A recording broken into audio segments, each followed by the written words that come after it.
చదువుకి సంపాదనకి సంబంధం లేదని తెలిసేలోపు సగం జీవితం సంకనాకపోయిందిరా.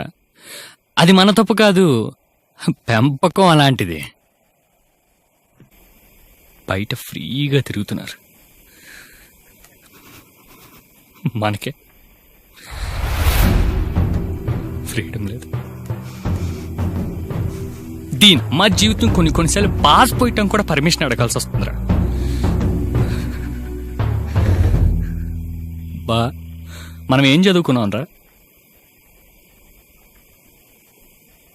Sine theta, cos theta, tan theta కదా. మరి మనం చేసే పనేంట్రా? అసలు ఈ ఎడ్యుకేషన్ సిస్టమ్ ఏంటో, ఆ పెంపకం ఏంటో, ఎవడో రాసిన బుక్ చదివి ఎవడో పెట్టిన కంపెనీలో కొన్ని లక్షల ఉద్యోగాల మధ్యన ఒక చిన్న ఉద్యోగం తెచ్చుకోవటానికి 20 ఏళ్ళు చదవాలా? చిన్నప్పటి నుంచి కంపెనీ పెట్టమనే మైండ్ సెట్తో పెంచాలి గాని ఒకటి కింద పనిచేసే బానిస మైండ్ సెట్ తోటి పెంచుతారు ఎందుకురా? అసలు ఎలా చెప్తే అర్థం అవుతుందిరా? వాళ్ళలాగే పిల్లలు కూడా బానిస బతకాల. ఏమన్నా అంటే మన మిడిల్ క్లాసు, మన బతుకులు ఇంతే, వారానికి ఒకసారి చికెన్ తినాలి, పండగ వచ్చినప్పుడే కొత్త బట్టలు కొనుక్కోవాలి. ఛీ, ఇదో బతుకు.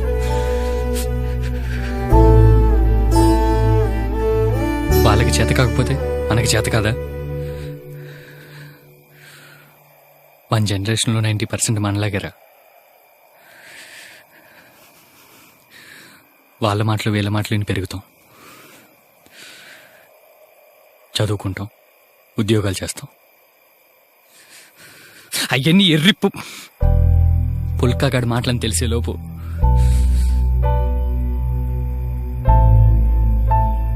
లైఫ్ అనే ఫుల్ బాటిల్లో క్వార్టర్ అయిపోతుంది.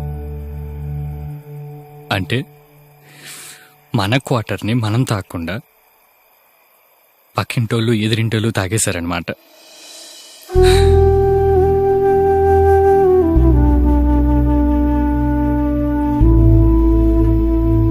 ఆ పెంపకం వల్ల ఇంకా ఎంతమంది రజనీకాంత్లు కండక్టర్గానే ఆగిపోయారో, ఇంకా ఎంతమంది అంబానీలు పెట్రోల్ బంకులను మిగిలిపోయారో.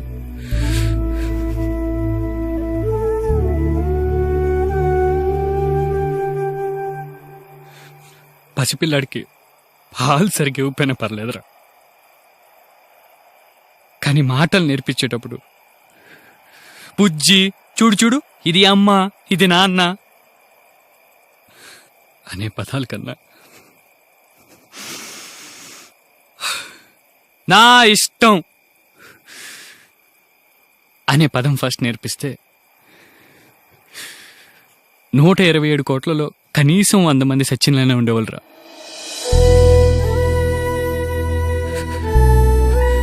కానీ ఆ పదం ఎందుకు నేర్పిస్తారు? అమ్మా నాన్న ఇష్టం.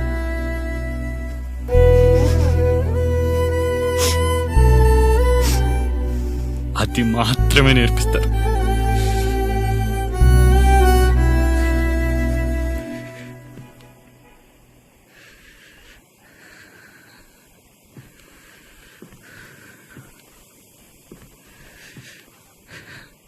బిల్ గేట్స్కి, స్టీవ్ జాబ్స్కి సాఫ్ట్వేర్ అంటే ఇష్టం రా, అందుకే అలా రేంజ్లో ఉన్నారు.